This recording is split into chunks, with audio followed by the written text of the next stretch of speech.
Morning students. Yesterday I gave one link to you of an elementary school classroom in a slum by Stephen Spender, but some students did not understand this poem, so I am going to make you understand this poem. Let me tell you about this poem. The theme of the poem is social injustice and class inequalities. किस तरीके से अलग अलग स्कूलों में inequalities show की जाती है. एक तो स्लम एरियाज़ में स्कूल हो गए और सिटीज़ के स्कूल हो गए. जो गवर्नमेंट है या जो बड़ी बड़ी बिजनेस पार्टीज़ हैं, how they do the comparison, किस तरीके से कि उनके ऊपर तो अच्छा ध्यान दिया जाता है सिटी के बच्चों के ऊपर, लेकिन स्लम एरियाज़ के जो बच्चे हैं दे आर अननोटेड, उनके ऊपर ध्यान ही नहीं दिया जाता. तो उसके ऊपर इस पोएम को शो किया गया है. So let we start the first paragraph. Far far from gusty waves these children faces. So what he wants to say कि ये जो बच्चे हैं, क्योंकि ये एक स्लम एरिया में रह रहे हैं, उनको प्रॉपर खाने को नहीं मिलता है, प्रॉपर उनकी हेल्थ नहीं है, so they have no energy on their faces. उनके फेसेस के ऊपर बिल्कुल भी एनर्जी नहीं. Their faces are looking very dull. Energy से बहुत ही दूर हैं ये बच्चे. Like rootless weeds the hair torn round their pallor. तो इन बच्चों को कंपेयर किया गया है यहाँ पे रूटलेस वीड्स के साथ, कि जो ये बच्चे हैं वीड्स की तरह, जैसे वीड्स होते हैं प्लांट्स के साथ, अनवांटेड प्लांट्स उगाते हैं हमारे क्रॉप्स के साथ, तो उनको हम वेस्टलेस मानते हैं. तो उन बच्चों की लाइफ को भी इसी तरीके से वीड्स की तरह, रूटलेस वीड्स की तरह माना जाता है.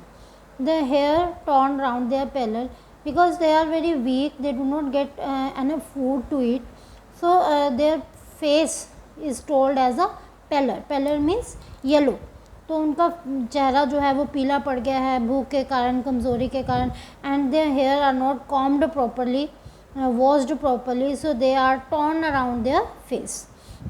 बिखरे हुए हैं चेहरे के ऊपर. The tall girl with her weighed down head.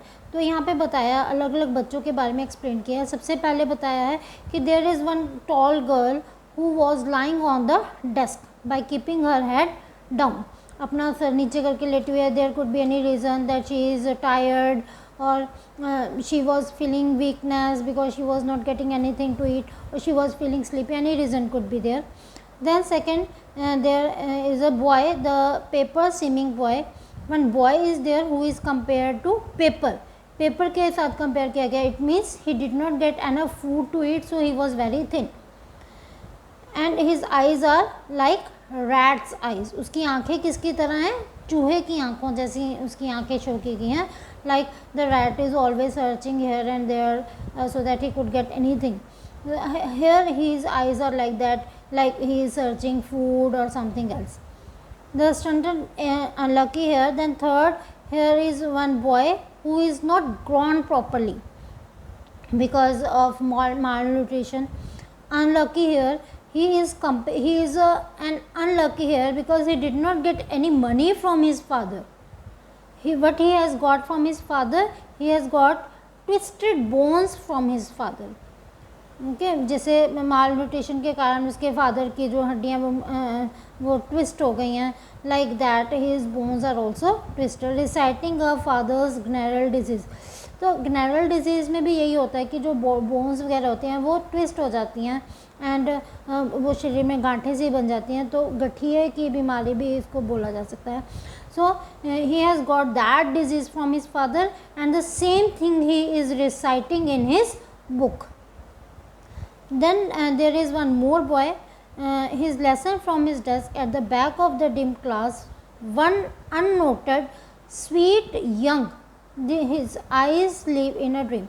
तो वहाँ पे एक पीछे के बेंच पे, सबसे लास्ट में पीछे के बेंच पे जो डिम क्लास शो किया गया है. इसका मतलब ये बताया गया कि क्लास में अंधेरा है, प्रॉपर रोशनी का भी इंतज़ाम नहीं है.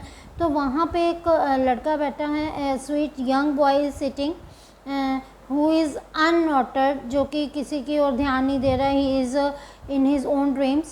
his eyes live in a dream because he is busy in his own dreams. किस चीज़ के ड्रीम्स देख रहा है? बाहर खुली नेचर के. और squirrels game in the tree room means he is sitting in the room and he is thinking about the squirrel's game कि किस तरीके से जो स्क्विल्स है वो पेड़ों के ऊपर चढ़ती है, इधर उधर घूमती है फिरती है.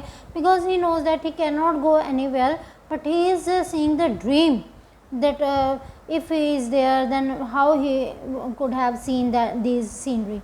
Other than this means, instead of studying in the classroom, he is busy in his dreams of squirrel.